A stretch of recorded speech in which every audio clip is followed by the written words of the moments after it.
guys, welcome back to another video, and today we are reading. Okay, so my friend Holly has chosen some books. So one of Donna's Magical Mischief and White Henry's Birthday Party. So the first one I'm going to read is the smallest book. You can get these from McDonald's, because that's where I got it from. I do have another one, but I don't know how to sell it. Let's get reading.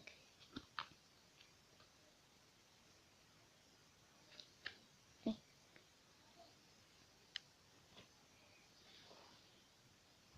I'm sorry if you can't see it. Matilda sat down at her desk. The head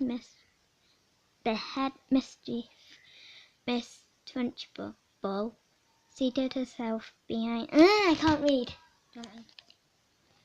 Miss Trunchbull seated herself behind the teacher's table. Then she reached out a hand and took hold of her water jug, still holding the jug by the handle, but not lifting it yet.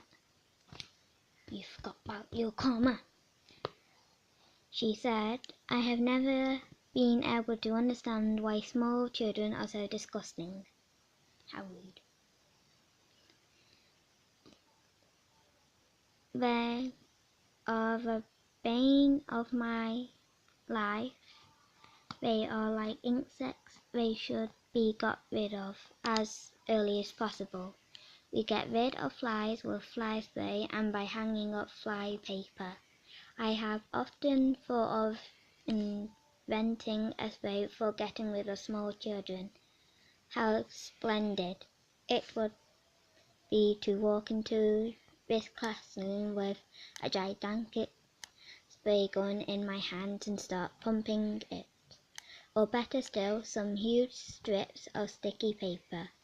I would hang them all around the school and you'll all get stuck to them. And that would be the end of it. Wouldn't that be a good idea, Miss Honey?"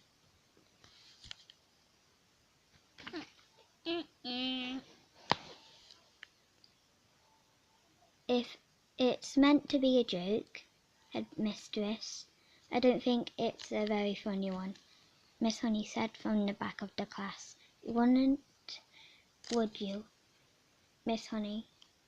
The Trunchbull said. "And it's not meant to be a joke. My idea of a perfect school, Miss Honey, is one that has no children in it at all. One of these days I shall start up a school like that.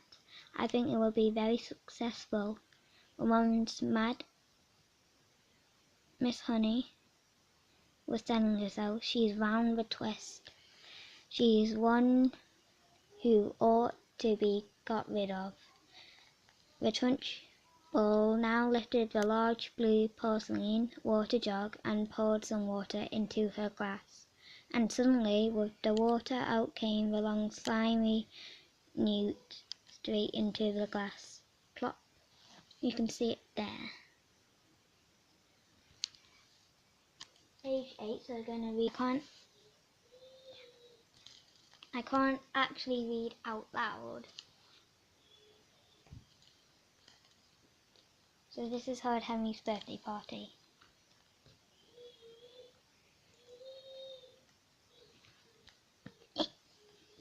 Chapter 1. February was Horrid Henry's favourite month. His birthday was in February. "It's my birthday soon," said Henry every day after Christmas. "And my birthday party. Hooray!" February was Horrid Henry's parents' least favourite month. "It's Henry's birthday soon," said Dad, groaning. "And his birthday party," said Mum, groaning even louder. Every year they thought Henry's birthday parties could not get worse, but they always did. Every year Henry's parents said they would never let Henry have a birthday party again, but every year they gave Henry one absolutely last final chance. Henry had big plans for this year's party. "I want to go to Laser Zap," said Henry. he'd been to Laser's at for Tough Toby's party. They'd had a great time dressing up as spacemen and blasting each other in the dark tunnels all afternoon. No, said Mum. Too violent. I agree, said Dad. And too expensive, said Mum. I agree, said Dad. Too much said. There was a moment's silence. However, said Dad, it does mean the party wouldn't be here. Mum looked at Dad. Dad looked at Mum. How do I book? Said Mum. Hooray! Shrieked Henry. Zap, zap, zap. Chapter 2. We're going to read a bit of Ronald's, so then we know what's happening in both. Go! So now we're reading Ronald Donald's. So yeah, the Trunchbull let out a yell and let off her chair as though a firecracker had gone off underneath her.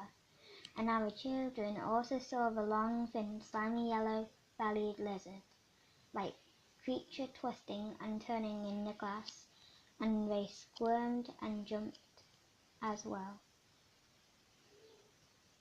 shouting, "What is it? Oh, it's disgusting! It's a snake! It's a baby crocodile! It's an alligator! Look out, Miss Trunchbull!" cried Lavender. "I'll bet it bites!" The Trunchbull, this mighty female giant, stood there in her green breeches,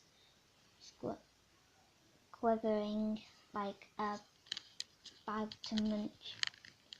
She was especially furious that someone had succeeded in making her jump and yell like that, because she prided herself on her toughness.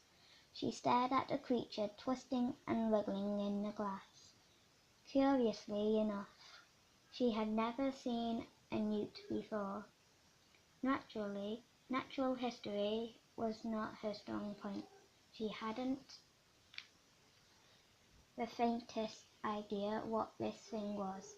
It certainly looked extremely unpleasant. Slowly she sat down again in her chair. She looked at this moment more terrifying than ever before. The fires of fury and hatred were smouldering in the small black eyes. "Matilda," she barked. "Stand up." "Who, me?" Matilda said. "What have I done?" "Stand up, you disgusting little cockroach."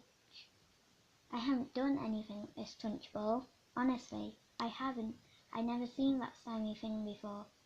"Stand up at once, you filthy little maggot." "Go." Swiftly Matilda got to her feet. She was in the second row. Lavender was in the row behind her, feeling a bit guilty. She hadn't intended to get her friend into trouble. On the other hand, she was certainly not about to own up. "You're a vile, repulsively repellent, malicious little brute," the Trunchbull was shouting. "You're not fit to be in this school. You ought to be behind bars. That's where you ought to be. I shall have you drummed out of this establishment in utter disgrace. I shall have the chase you down the corridor and out the front door. With hockey sticks I shall have the staff escort you home under armed guard, and then I shall make absolutely sure you are sent to the reformatory for delinquent girls for the minimum of 40 years. The Trunchbull was in such a rage that her face had taken on a boiled colour, and little flecks of froth were gathering at the corners of her mouth. She was not only one who was losing her cool. Matilda was also beginning to see red. She didn't in the least mind being accused of having done something she had actually done. She could see the justice of that. It was, however, a totally new experience for her to be accused of a crime that she had definitely had not committed. She had absolutely nothing to do with that beastly creature in the glass. By golly, she thought that rotten Trunchbull isn't going to pin this one at me. I did not do that, she screamed. Oh yes you did, the Trunchbull roared back. Nobody else could have thought up a trick like that.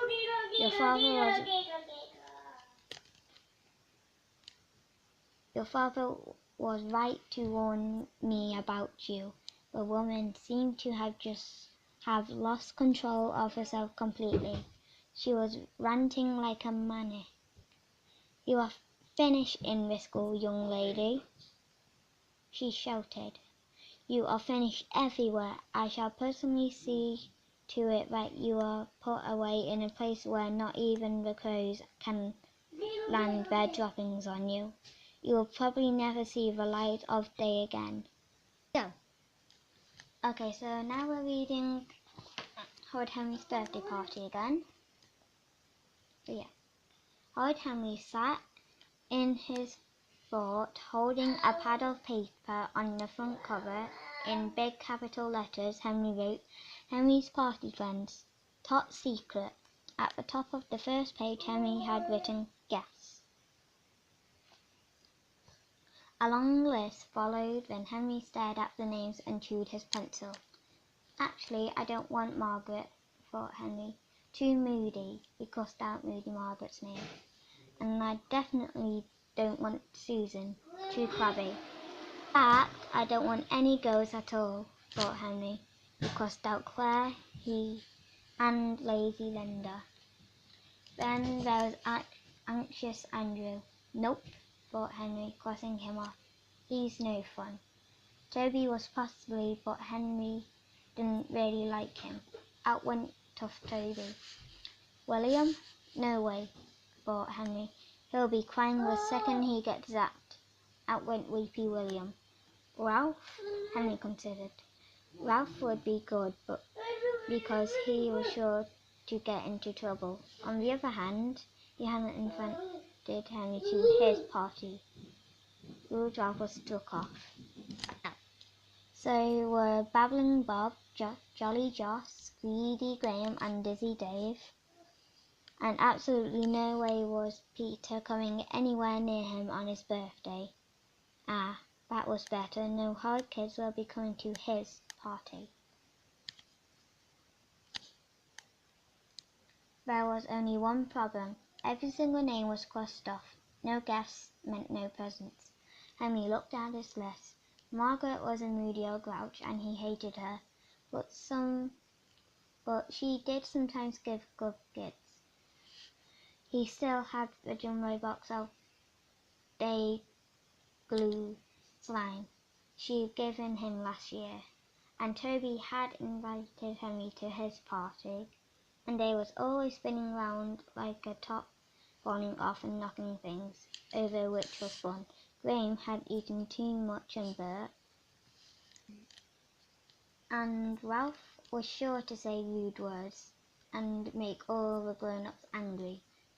Oh, let them all come, thought Henry, except Peter. Of course, the more guests I have, the more presents I get. Henry turned to the next page and wrote, presents I want. Super Soaker 2000, the best water blast ever, Spy Facts, Micro Machines, Slime, Nintendo, Intergalactic Samuel Gorillas, Stink Bombs, Pet Rats, Whoopee Cushion, 25-gear mountain bike, and money. Okay, so that's the end of this video. There will be a part 2. So on Horrid Henry's birthday party, we are on page 30. And for Donald's Magical Mischief, we are on page 18. So I'll put them in the comments below. Hope you enjoyed this. Leave a like if you liked it. Subscribe if you like slush pops.